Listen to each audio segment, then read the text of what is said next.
A year after The Three Musketeers, 1974, we got the sequel, The Four Musketeers, advertised at the end of the movie.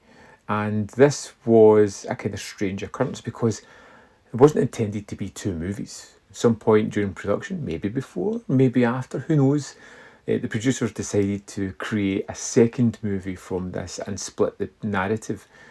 Actually caused a kind of hubbub as well, which is kind of interesting and is included in some of the extras. The Four Musketeers is kind of remarkable because of these two films that were filmed together. You'd imagine that the first one would be more well constructed with a story, a narrative, but it doesn't. It feels kind of almost like vignettes, but it's really kind of fun. Oh, hello, hello, hello. What is it? Thank you, madam. Move along, please. The second one itself feels more stronger in its narrative. You know, the revenge of Milady. We have Milady played by Faye Dunaway, who is taking vengeance on D'Artagnan, who's taking vengeance on the dressmaker who helps the Queen with her relationship, her illicit relationship. Well, you shriveled old wine sack. Well, have you never lost your heart?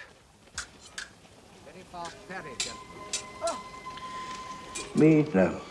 It's all about the devilish nature of that character. She's looking to cause as much upset, as much disturbance, and kill off our heroes. And she feels like a rather dangerous character. More dangerous than Richelieu and Rochefort did in the first movie. There's a real kind of venom and tenacity to this character. The lengths in which she will go to. We sent you no wine. But we can guess who did. An ambush on the road, poisoned wine? It occurs to me that Milady is persistent. And there are really nice facets to this one as we get Athos and an almost backstory of love with Milady that comes to the forefront throughout the movie. Something that wasn't really apparent in the first one really comes out really well in this second adventure as we see them and their history and how it kind of affected him. There's a couple of moments, in fact, where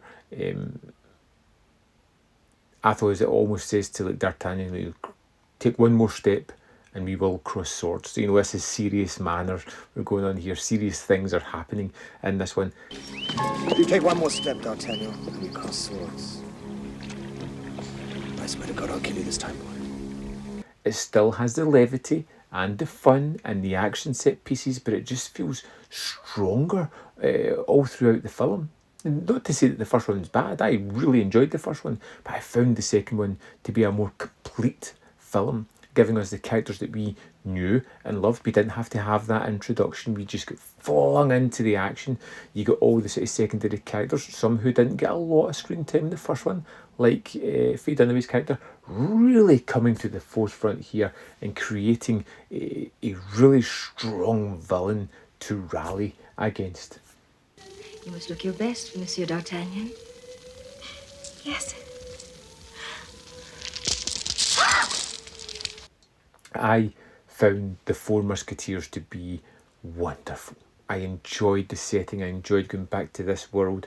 It's a bit cheeky what they did. It's kind of splitting it into two movies, but I think it works effectively well as a terrific double bill of just, characters, time, place, setting, wonderful direction. The direction in these films has been outstanding by Richard Lester. In extras, they talk about how he incorporated a lot of facets of life at that time into the films, almost as little scene fillers in between the characters talking. You just see something going on in the background. It's just so interesting and captivating. I was so enamoured with The Four Musketeers. I found it to be just terrific. Definitely one that I preferred more than The Three Musketeers. And I really liked The Three Musketeers. So let's dive into the disc, have a look at the extras and see what's in offer here. Here we are in the disc for The Four Musketeers. Let's go to the special features. You'll see that there is an interview again with Neil Sinyard, which is 23 minutes 10. He delves into the fact that this was probably the controversy of the time where it was split into two films. It's kind of fascinating.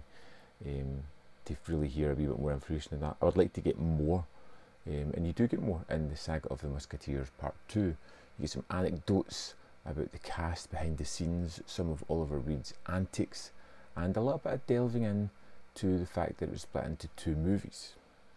Then we have the original trailer, which is 2 minutes 50, and that's the extras for the Four Musketeers. There we have it, the Four Musketeers. If you're picking up the 3, you're going to pick up the 4. You're going to have these 2 movies in your collection, and you're going to love having them on there.